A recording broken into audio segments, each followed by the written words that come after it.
Right, so yesterday we looked at the parametric approach. So now we're going to look at the Cartesian approach. So again, we've got our standard parabola, but this time I'm just giving them Cartesian coordinates. So the point P, our random point, x1, y1.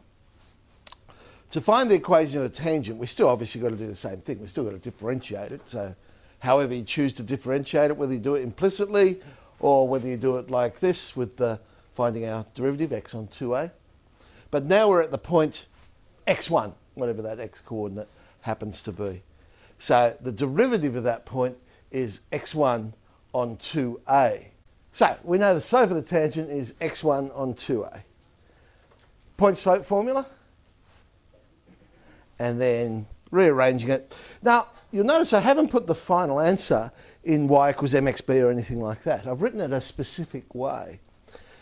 When you write it in this format, it's actually very similar to the equation of the parabola itself.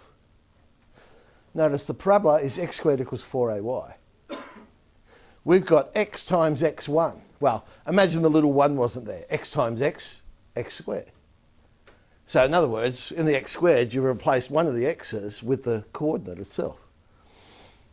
On the other side, instead of 4ay, I've got 2ay plus y1. But again, if you were to forget about the little 1, you've got y plus y in there, which is 2y. 2a times 2y, 4ay. So the actual equation of the tangent, when we're talking about Cartesian form, takes on the actual form of the equation of the parabola itself. Slightly different, but it effectively is the same form. So x1 is 2ay plus y1, when we're using Cartesian coordinates. The normal, so what happens with this one? This time, the slope of the normal, of course, is going to be, well, once we work out the tangent is x1 on 2a, the normal is going to be minus 2a on x1. Sub that one in, and again I've rearranged it, but I've rearranged it so you can sort of see this sort of symmetry to the answer. So you've got 2ax plus x1y is 2ax1 plus x1y1. So it sort of matches either side. So again, that's when it's in Cartesian form. You end up with something like that. End of the day, you're probably going to have to derive these anyway. But they're the sort of things we're looking out for. Now, here's an interesting thing when dealing with tangents. Lines cutting, touching, missing parabolas. Now, we know that if a parabola and a tangent, they're going to only meet once, because that's why it's a tangent. So if I was to solve them simultaneously, so x squared equals 4a, but then for y I've subbed in the general form of the straight line, mx plus b, that should have one solution, but it's a quadratic. And we know from our quadratic theory that one solution is when discriminant equals 0. That idea we use a heck of a lot. I mean, we could also still say, look, it's going to cut through the parabola when there's two solutions, so discriminant's greater than 0. And we can say, well, it's going to miss the parabola altogether when there's no solutions. Discriminant is less than 0. But by far the most common idea is the one solution idea. So our discriminant for this ends up being b squared minus 4ac, there we go, 16a, am squared plus b. So when that is equal to 0, it'll be a tangent. Greater than 0, it'll cut through it. Less than 0, it'll become, it'll miss it altogether. Notice the inequality I've got, mind you. I didn't worry about the 16a.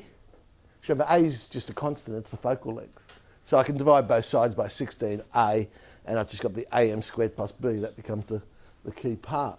But I say, that idea about using discriminant equals 0, we'll see a fair bit. So same question as yesterday. We had to find the equation of two tangents to the parabola, x squared equals 4y, and the external point was 3, 2. So using Cartesian coordinates, I could solve it this way, using that discriminant idea. So well, look, I know the tangent's going to be in the form y equals mx plus b. I also know the tangent goes through the point 3, 2. So if I substitute that in, I can come up with a relationship between b and m. So b will be 2 minus 3m. So now I can say the equation of the tangent, instead of being y equals mx plus b, it's y equals mx plus 2 minus 3m. And all I've got to do now is find the slope. Well, x squared equals 4y, substitute in mx plus 2 minus 3m. And what we're saying is, well, if this is a tangent, there's only one solution to this quadratic. So the discriminant will equal 0, and we have a quadratic to solve. And we come up with, and you might remember from yesterday, same answers. Yesterday it was the parameter we were finding, but remember the parameter is always the slope of the tangent. Today it's the slope we're finding. But we get the same solutions, slope equals 1 or slope equals 2. Go back to our general form, and we get our answers. Y equals x minus 1, y equals 2x minus 4, same as we did yesterday. Okay. So, Cartesian approach, parametric approach, I guess it just depends on the type of question. Sometimes they'll force your hand and set it up and tell you to do it a specific way. But as I say, it just gives an alternative way of solving similar problems. So we'll have a go at 9G.